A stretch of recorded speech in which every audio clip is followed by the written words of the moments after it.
Andito pala ako sa Czech Republic. Samahan nyo naman akong pumasok sa trabaho. Yung schedule ko pala ngayon is 10 a.m. to 6 p.m. Naglalakad lang ako papunta sa sakayan ng tram. Bali, dalawa kasi yung sasakyan nating tram. Malapit lang naman yung station, yung unang station dito. Bali, yung sasakyan pala natin ay tram ay number 1. Pupunta sa next station. Sasakyan natin ay number 15. On time naman yung mga bus dito. Kaya pwede mong i-check kung saan ka bababa o anong oras darating yung mga masasakyan mo. So, ayun yung station na ating dapat babaan. Tapos sasakay na tayo sa pangalawang stasyon. So, lakad ulit tayo at tawid ulit tayo ng pedestrian lane para sumakay na naman tayo ng tram number 15. Bali yun, dire-diretso na yun papuntang trabaho. Bali, pagbaba mo ng tram 1, lalakad ka lang ulit, tatawid ka lang na ng pedestrian lane. Make sure na dadaan ka sa tamang tawiran. Ayan, titignan natin kung saan tayo sasakay at anong number. Diyan natin makikita kung anong oras siya darating. Ito pala yung station na ating pagsasakayan. Bali, yan yung number 15. Sasakyan natin. Mabilis lang naman dumating yung mga train dito dahil lagi silang on time. Tsaka after 5 minutes or every other minute, dumadaan naman sila dyan. Kaya hindi ka naman malilate. Mabilis lang naman yung biyahe papuntang trabaho after ng second na tram. Bali, madadaanan mo dito yung Tesco na mall na lagi ko pinagbibilan dahil maraming sale. Ito pala yung card ko sa company na ginagamit ko para makapasok at makapag-swipe para bumili ng pagkain. Kakababa ko lang ng second bus para pumasok na sa company. Tingnan nyo kung paano ko gagamitin tong ID card ko. Bali, ayan yung company namin is yung Daikin Czech Republic. Originally from Japan siya. So, gagamitin ko siyang pag-swipe para makapasok na ako ng company. Maaga pa naman kaya try kong mag-order dun sa pinag-orderan namin ng pagkain at titingin din ako ng pagkain sa kantin pag meron akong nagustuhan.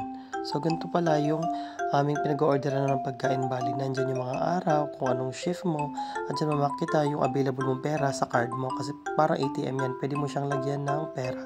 Doon din sa exchange kung wala ka na order sa mismong araw. Bali, dito pala sa kantin namin maraming iba-ibang klase ng soft drinks tsaka tubig. Bali, yung tubig nila dito iba-ibang klase. Yung tubig nila merong espiritu na para siyang soft drinks pero matabang siya. Marami ding mga biskwit dito at mga tinapay.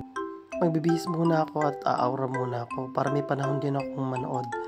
Kasi pag maaga ako nakakapasok, minsan nanonood ako ng mga pinapanood ko sa Netflix. Bali, yan susuotin ko na yung aking uniform. Bali, yung suot ko uniform mo yan, yung overall namin. Bali, 3 pala yung klase ng uniform namin. Yan yung isang polo na long sleeve na yan. Meron kaming isang long sleeve na parang pang tupad. Tsaka meron kaming long sleeve na panglamig na makapal.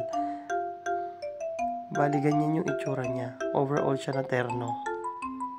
Break na pala namin. Baling long break namin dito is 30 minutes lang. So, kailangan mo kumain ng mabilis. Bali, mga sinaserve naman nila dito. Okay naman yung mga pagkain. Pero minsan, maasim yung mga pagkain.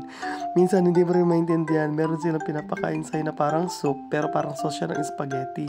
Tapos meron silang mga side dishes, meron silang siniserve na may kasamang tinapay. So mag-a-adjust ka talaga sa pagkain dito, pero masarap naman. So ayan, pauwi na tayo. Yun, may McDo din naman dito guys, kaya kung namimiss mo yung pagkain gaya ng McDo, Jollibee, hindi ako sure kung meron dito.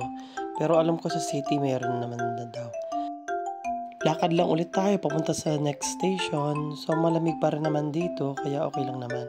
Bali, yan pala yung station pag gusto mo pumunta ng Prague o sa mga ibang city pa. Diyan yung station ng mga train or bus na pwede mong masakyan. Make sure na pipindutin mo yan para makatawid ka sa pedestrian lane. Pag nag-green na kasi yan, maririnig mo na tutok-tok yan at safe na nung tumawid. Super organized at super safe dito guys.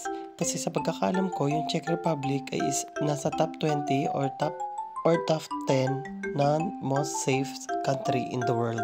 So, karamihan naman ng safe at maunlad na country sa mundo ay nasa Europe. So, hindi ka mag-worry kung maglalakad ka man sa madilim dito or mag-isa ka lang naman na uuwi. Kahit madilim pa, hindi ka mag-worry maglakad dito. Yung mga grocery nga dito, bangko at iba pang establishment, wala nga silang security guard eh. Bali sa company lang ako nakakita ng security guard.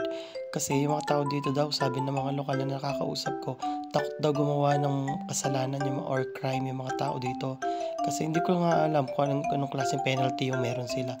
Pero safe na safe dito, yun yung laging sinasabi ng mga lokal na namimit ko dito. Kaya ako, hindi ako nag-worry kung maglalakad man ako o lalabas man ako ng gabi. Ay salamat nakauwi na ako at antok na ako at medyo gutom na rin ako. Hindi ko nga alam kung kakain pa nito ako o magdediretso tulog na ako. Kadalasan kasi hindi na ako nakakakain, mas inuuna ko kasing matulog. Kasi nawawalan na rin naman ako ng gana dahil sa sobrang antok ko. So hanggang dito na lang guys, magpapahinga na rin naman na ako. So sa susunod samahan nyo rin ako, magagala din ako dito sa Czech Republic at ipapasyal ko kayo sa mga magagandang place dito. So good night and good morning, matutulog na ako. Bye!